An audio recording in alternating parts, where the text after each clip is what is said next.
इंदौर हंसदास मठ में श्रद्धा सुमन सेवा समिति के तत्वावधान में आयोजित श्रीमद् भागवत कथा का विराम पंडित रामचरण दास जी महाराज एवं पंडित पवन दास जी महाराज के सानिध्य में किया गया। समिति अध्यक्ष हरि अग्रवाल एवं उपाध्यक्ष राजेंद्र मोहनलाल सोनी ने बताया कि स्वर्गीय मोहनलाल सोनी मास्टर साहब द्वारा स्थापित यह समिति विगत 25 वर्षों से लगातार श्राद्ध पक्ष में तर्पण एवं भागवत कथा का आयोजन करते आ रही है। इस वर्ष की भागवत कथा समिति संस्थापक स्वर्गीय मोहनलाल सोनी को समर्पित थी, जिसमें सैकड़ों भक्तों ने पंडित गौरव तिवारी के मुखारविंद से भागवत कथा सुनकर अपने जीवन को धन्य किया। समिति सदस्यों द्वारा पंडित पवन दास महाराज, रामचरण दास महाराज, पंडित गौरव तिवारी, पंडित पवन तिवारी का सम्मान किया गया। भागवत जी की महाआरती एवं महाप्रसाद का भक्तों ने आनंद लिया। समिति अध्यक्ष हरि अग्रवाल, उपाध्यक्ष राजेंद्र सोनी, कोषाध्यक्ष राजेंद्र गर्ग, महामंत्री डॉक्टर चेतन सेठिया, प्रचार मंत्री आशीष जैन एवं समिति के सदस्यों कार्यकर्ताओं की कड़ी मेहनत से कार्यक्रम सफल रहा। निवेदन करूंगा कि वे स्वागत करें। श्री पुरुषोत्तम जी, मेघतवाल, राजेंद्र जी गर्ग साहब और जवाहरलाल जी, जहाँ कहीं भी हो, जवाहरलाल जी शर्मा स्वागत करें।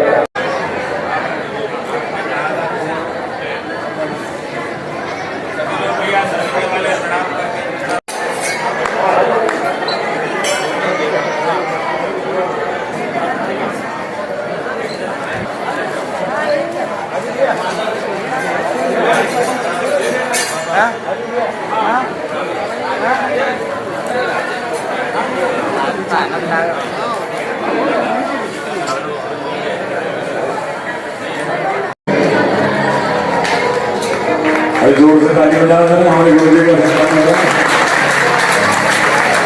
और कुछ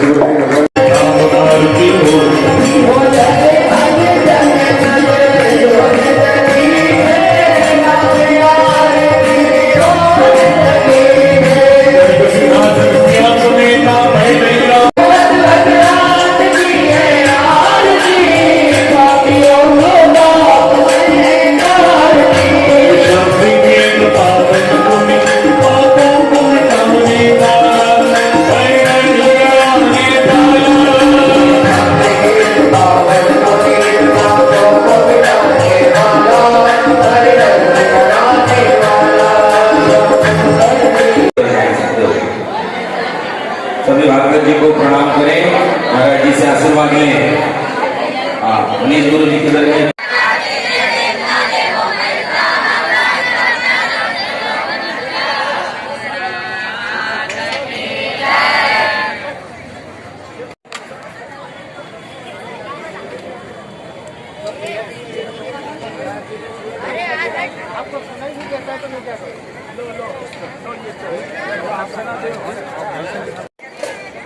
आज यहाँ जो समापन हुआ भागवत कथा का कुछ बताएं।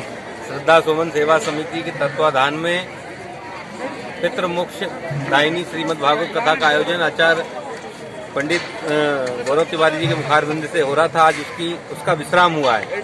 भागवत कभी पूर्ण नहीं होती है, उसका विश्राम होता है। एक जगह विश्राम होती है, दूसरी जगह चालू हो जाती है। तो ये लगातार 25 वर्षों से कथा हो रही है और 25 वर्षों से ही तर्पण हो रहा है। और यह कथा जिनने यह संस्था की स्थापना की, मोहनलाल सोनी जी के लिए समर्पित थी। इस कथा को सफल बनाने में, तर्पण को सफल बनाने में हरि अग्रवाल जी, राजेंद्र गर्ग जी, मुरली रामानी जी, सूरज सिंह जी ठाकुर साहब, श्यामलाल राजेंद्र सोनी जी और शंकर लाल जी वर्मा जी और सभी जितने भी पदाधिकारी सबने पूरा सहयोग दिया। उससे यह काम संपन्न हुआ और इस तरह के आयोजन होते रहे। सब पर पितृ कृपा से यह दिव्य 16 दिवसीय आयोजन चल रहा है और भगवान की कृपा से चल रहा है। मेरी प्रार्थना है कि हमेशा इस तरह के कार्यक्रम बाबूजी के आशीर्वाद और प्रेरणा से। भाई साहब, आप चूँकि मोहनलाल जी जिन्होंने स्थापना की थी श्रद्धा सुमन सेवा समिति की, उनके सुपुत्र हैं, तो आप किन उद्देश्यों को लेके इस संस्था को आगे बढ़ाएंगे और किसे इसको आगे गति देंगे, ये बताएं। मेरा एक ही उपदेश है, मैं पिताजी की सेवा के रूप में, उनकी श्रद्धा के रूप में, उनकी भक्ति के रूप में कार्य करता था। क्योंकि समिति ने अब बाबूजी के नहीं देने पर वो जवाबदारी मेरे ऊपर डाली है, उस कर्तव्य को निभाने की मैं कोशिश करूँगा। आदरणीय हरीश जी अग्रवाल हमारे अध्यक्ष हैं, उनके मार्गदर्शन में, उनके बताए निर्देश का पालन करते हुए समिति के उद्देश्यों का पूर्ण रूप से कुछ बाबूजी के बारे में बताइए जिन्होंने स्थापना की थी इस बाबूजी ने संस्था का। 1999 में श्रद्धा सुमन समिति की स्थापना की थी। उनका मुख्य लक्ष्य यही था कि जो ज्ञात अज्ञात दिवंगत है उनकी अस्थियाँ देश की पवित्र नदियों में विसर्जित हो, उनके मोक्ष के लिए भागवत कथा और निःशुल्क तर्पण हो और संतों और ब्राह्मणों के सानिध्य में हो, जनता जनार्दन का सुख शांति की प्राप्ति हो। यही मेरी विनती है कि आप सभी का सहयोग आशीर्वाद समिति पर हम पर बना रहे, ताकि हम अच्छे से इस कार्य को व्यवस्थित कर सकें। मेरा यही प्रयास रहता है। जैसे पंडित जी पवन जी तिवारी जी तर्पण करा देते हैं, आरती करा देते हैं, परम पूज्य महामंडलेश्वर स्वामी श्री रामचरण जी महाराज जोहनदास पीठ के मठ के अधिष्ठाता हैं, उनकी विशेष कृपा हम पे है, भगवानदास जी महाराज की है।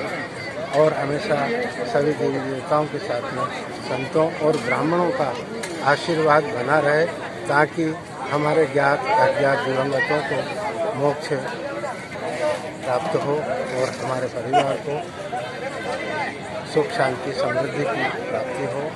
आप सभी का भी मैं पत्रकार जगत का भी धन्यवाद देता हूँ कि आप सब अपने अमूल्य समय में से समय निकालकर इस कार्यक्रम को सफल बनाने में हमें सहयोग देते हैं। आपका परिचय? मेरा नाम राजेंद्र मोहनलाल सोनी है। मैं समिति का अध्यक्ष निर्वाचित किया गया।